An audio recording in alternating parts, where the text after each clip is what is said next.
You have to have that human piece, man. For 13-year Army veteran Lacey McDonald and his wife Amanda, everything can't be behind a computer screen and a keyboard. A daily battle at home. The struggle. Yeah, the struggle's real.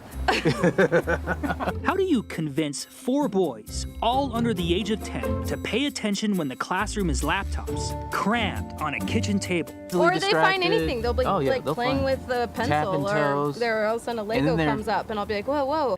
Even with engaged working parents and stable internet most of the time, the McDonalds know this kind of learning will have a lasting impact on their kids. But I do know that they miss their friends.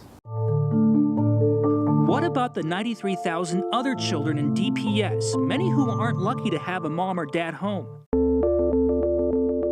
9 Wants to Know analyzed attendance and engagement data when Denver Public Schools suddenly switched to remote learning in the spring.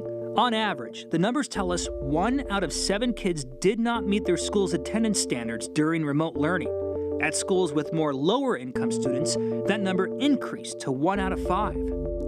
Overall, district-wide attendance was about 86%. 86%, is that good? Is that bad? 86% is definitely lower than where we want to be. Our school set an attendance goal of about 90%. And so when we look at an average of 86%, we know we have work to do.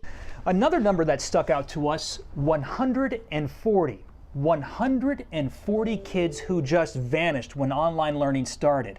The district has tried, but it cannot connect to 67 of these kids. Most of them are elementary age. They just disappeared.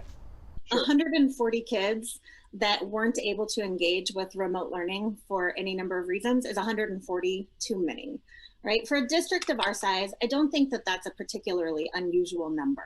The district says this coming year, if a student does not connect online, it will immediately call the student's family. If that doesn't work, staff may visit homes. We've sent staff to families across the district, sometimes with Chromebooks in tow, to say, what do you need? I don't have a record of you having your Chromebook. Here's one though, and here's anything else that you might need. Kids actually logging on is one thing. Actual effective learning is another. I'd imagine the district is quite concerned on how far behind kids are going to be and how far behind they are now. What impact is this going to have on their education?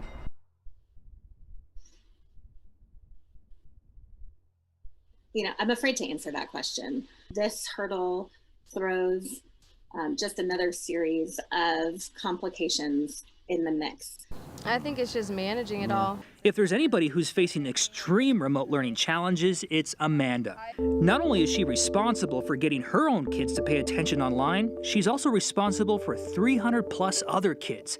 She's the principal at Lake Middle School, where many of her students don't have the luxury of good internet or a mom and dad at home during the day.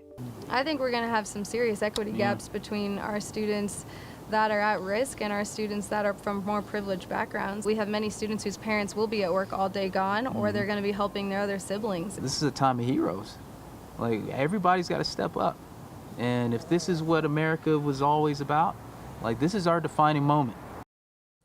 Yeah, Lacey there runs a nonprofit to help at-risk kids. What a time to need it. The district says it will have more concrete definitions on attendance so they can track students more accurately this coming year. And you know, Tom, this is obviously a very tough place for everybody to be, trying to adapt from a real-life classroom to something that is supposed to happen on a computer screen.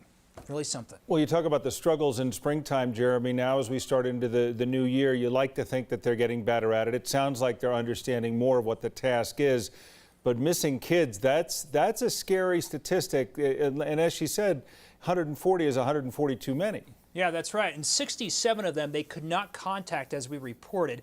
Who knows who really these kids are? Sometimes, you know, this happens during any normal school year. Kids move away and parents will just not let the district know. There's no reason to believe that they're in danger, but it's not a good thing when kids just completely disengage from school. Yeah, hopefully they can, like we said, get better at it. All right, yeah. Jeremy, thanks.